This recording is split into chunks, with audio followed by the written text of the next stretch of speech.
What if I told you that being good with money has almost nothing to do with your IQ score and everything to do with your behavior? It's true. Financial success isn't really a hard science, it's a soft skill.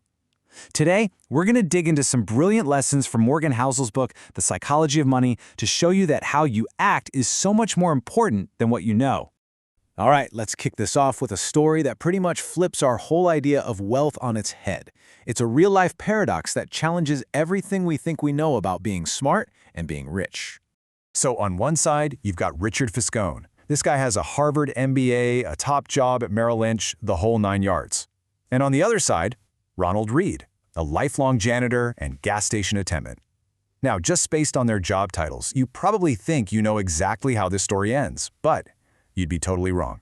See, Fiscone had all the credentials, all the smarts. He built this huge fortune, but he also built a life on some serious debt. He leveraged himself to the hilt to live this lavish lifestyle. So when the 2008 crisis came crashing down, all that brainpower couldn't save him. He went completely bankrupt.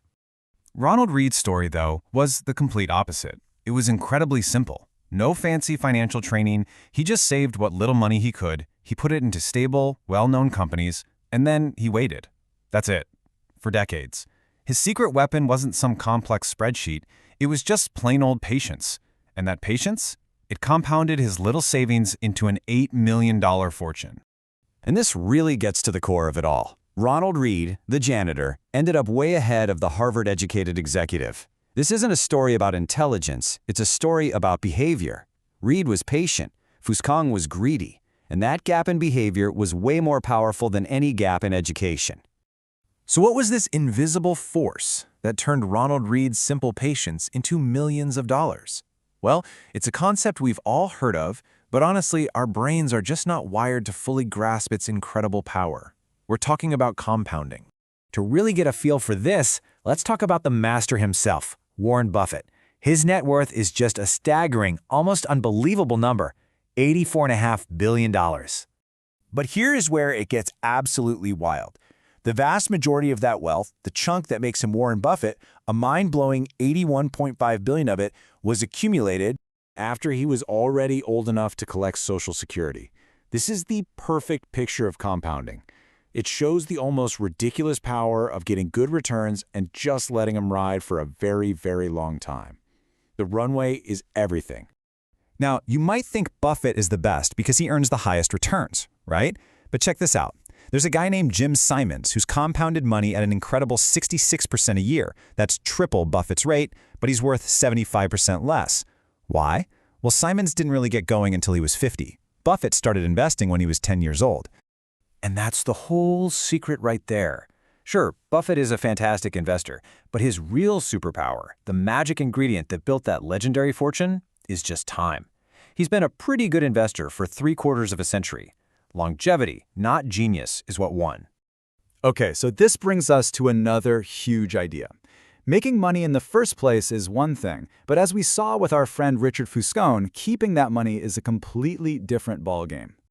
Think about it. Getting wealthy requires a ton of optimism, right? You have to take risks, put yourself out there. But staying wealthy, that needs the exact opposite mindset.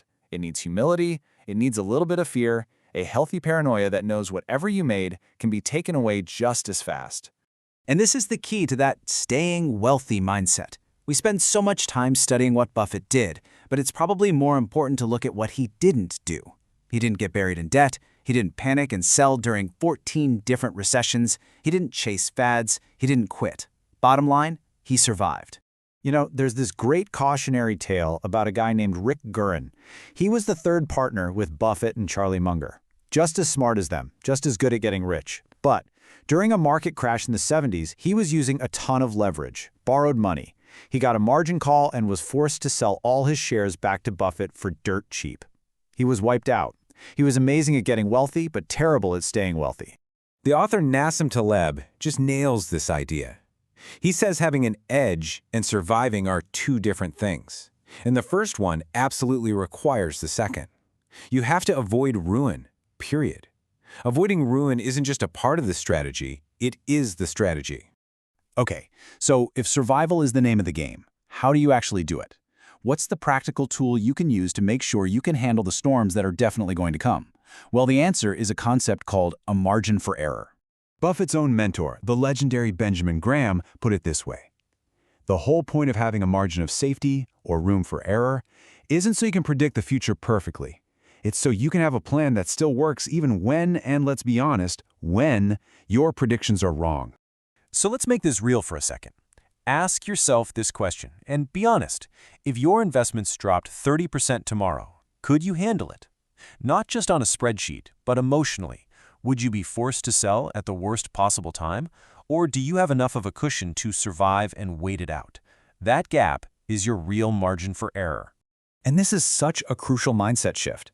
Room for error isn't some boring conservative tactic. It's actually an offensive weapon. It's the one thing that gives you the endurance to stay in the game long enough for that compounding magic to really kick in. It's what keeps you from getting knocked out of the game like Rick Guerin. All right, let's pull all of this together. We've hit on behavior, compounding, survival, and having room for error. So what does this all mean for you? What does this new way of thinking about money actually look like? Here are the big takeaways. First, remember that the biggest thing money can buy is control over your time, freedom. Second, always try to make your time horizon longer. That's your biggest advantage over the pros. Third, you've got to worship room for error. That's what gives you the endurance to last. Also, save money just for the sake of saving. That cushion is your defense against life's ugly surprises. And finally, you have to know what game you're playing, and stop taking your cues from people playing a totally different one.